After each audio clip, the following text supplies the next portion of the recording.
A sintropia, ao contrário da entropia, é um processo que vai do simples para o complexo. E a agricultura do Ernest segue essa lógica. Todas as interações ali são no sentido de promover um balanço energético positivo no sistema. Uma das características do Ernest é que por trás da prática agrícola dele existe um conjunto de pensamento muito sofisticado. É um conhecimento científico profundo, aliado a uma inteligência, a uma sensibilidade prática de uma pessoa que faz agricultura desde os 3 anos de idade. E ele conseguiu sistematizar tudo isso de uma forma que os princípios pudessem ser replicados em qualquer lugar, independentemente do solo, do clima, do tamanho da propriedade. A gente buscou alguns exemplos. Em Brasília, a gente conheceu o João e o Rômulo, 2 alunos do Ernest que estão disseminando um modelo de cultivo intensivo de hortas e floresta partindo de solo degradado. Hoje, quando a gente olha o sítio deles, parece um pequeno oásis no meio de uma região que já foi muito degradada por práticas de agromineração, pelo fogo. Então a gente tem que procurar um sistema para restaurar os ambientes que funcione e que produza e que retorne. Porque sustentabilidade tem que ser econômico, social e ambiental. O foco do nosso trabalho aqui é recuperação de solo com produção de hortaliça e futuramente fruta, né? A sucessão vegetativa com o espaçamento e a ocupação dos andares no tempo e aí a poda das árvores, a poda das bananeiras, a poda das fruteiras. Esse trabalho da poda, de trazer o material para baixo o tempo todo, é o grande barato do trabalho do Ernesto, que eu nunca vi por aí. O que a gente precisa é adequar tanto a questão do cultivo, ou seja, agronômico, para que a gente possa realmente produzir alimento, recuperar o solo, atender a demanda do mercado e que a gente possa ser feliz. A ideia é essa. A gente já está aqui com 2 anos e meio. Esse sistema ele já tem a própria matéria orgânica dele só com as podas daqui. Eu já não preciso mais trazer matéria orgânica de fora, se eu não quiser. Não é uma perda de energia. Quando eu uso o adubo aqui, eu não estou jogando fora.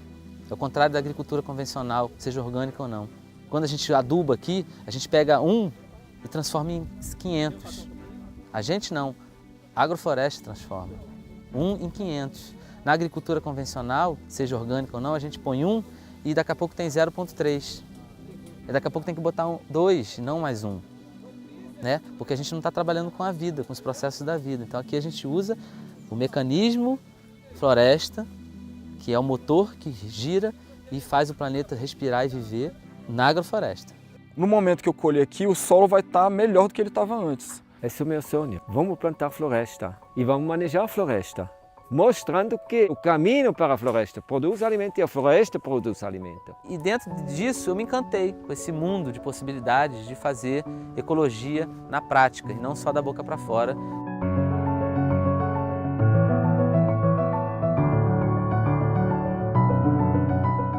O grande barato é realmente as grandes possibilidades que tem, porque quando você entende como funciona a sucessão natural vegetativa e coloca a produção de alimento nesse formato, que é a tecnologia natural que o planeta usa, a gente entra no mecanismo, numa sincronicidade com o planeta.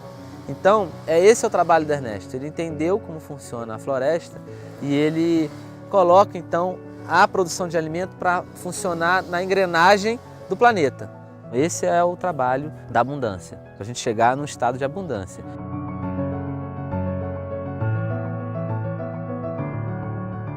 Me confirma que estou no caminho certo. Trabalhar para criarmos áreas de inclusão permanente e não áreas de proteção permanente do ser humano. A AIP. E essa aqui seria um começo de uma AIP.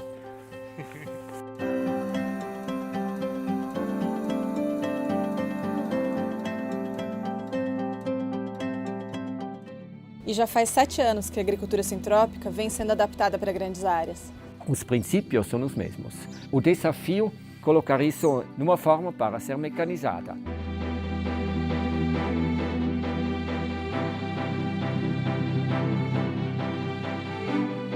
E como essa é uma agricultura que é baseada em processos e não em insumos, é justamente o desenho e o manejo que substituem a adubação e até mesmo a irrigação. Então não me fica mais caro que o outro com seu herbicida. Mas vou ter a grande vantagem de criar vida e não matar vida. aquilo a diferença é muito grande, porque isso se reflete depois no estruturamento do solo, na fertilidade do solo, na capacidade de retenção de água, no explorando recursos, potencializando sintrópico. Para o Ernest, a poda é como se fosse o combustível das transformações. É ela que coloca o metabolismo do sistema para funcionar no máximo da eficiência, num aumento constante de recursos. E esse é um dos princípios da sintropia. A poda da árvore tem vários efeitos. Por um lado, ela vai aumentar as atividades nas raízes e ela muda, naquele momento, a micorriza. Como um dos subprodutos desse novo metabolismo são ácidos gibberellicos, são para o crescimento. O novo crescimento faz com que a planta, em simbioses ativas, bem ativa e forte, com bactérias e fungos que disponibilizam alimentos para eles. Então, isso dá um efeito como se fosse a adubação do campo, tudo. E agora o terceiro efeito ainda para a planta, taxa fotossintética mais alta, de que a não podada, mais fotossíntese. Na realidade é mais carbono fixado em hidrocarbono e é mais raios solares usados, seja esfriando o ambiente. Esfriando o ambiente, você tem mais água. Porque essa é uma grande notícia, né? Porque, vamos inventar a máquina para sequestrar carbono. Não, cara, a gente já tem um sistema produtivo fantástico que já sequestra um monte de carbono, né? E além disso, produz alimento, produz madeira, produz o que a gente quiser, cria biodiversidade, dá dignidade para o trabalhador rural.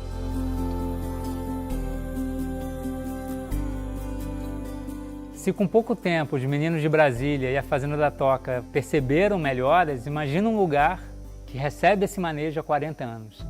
Então nós adquirimos ela em 1984, encontrei aquele lugar como fazenda fugidos da terra seca, desmatado por completo pelo dono anterior, que era dono de serraria.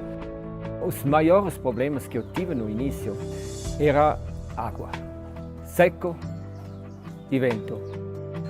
E aí comecei a plantar, trabalhando a dinâmica da sucessão natural. Agora, a mudança definitiva do lugar chegou uns anos mais tarde. Na medida que aquelas árvores cresceram, comecei a ralhar e depois fazendo poda. Aquele foi aqui no português, hoje em português brasileiro fala-se o pulo de gato. Mudou tudo.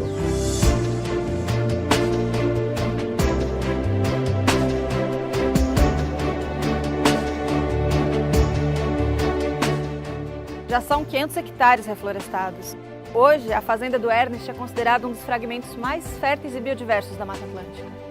Com o trabalho que eu fiz de reflorestamento, a temperatura na fazenda é mais baixa, assim, o clima mudou fortemente. Os solos mudaram por completo.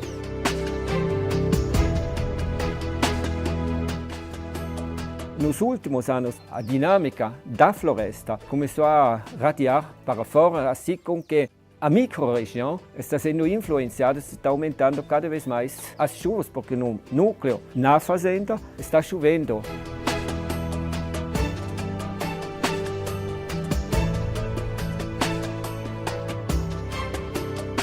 Hoje em dia, agora, todos os 17 córregos têm água o ano inteiro, mesmo nos tempos mais secos. O ser humano podia se reconciliar com o planeta e ver o que posso fazer para ser útil, para ser querido. Só que a gente não percebe, ou seja, não enxerga, por termos desligado da vida no planeta, achando que nós somos os inteligentes e não vendo que somos parte de um sistema inteligente.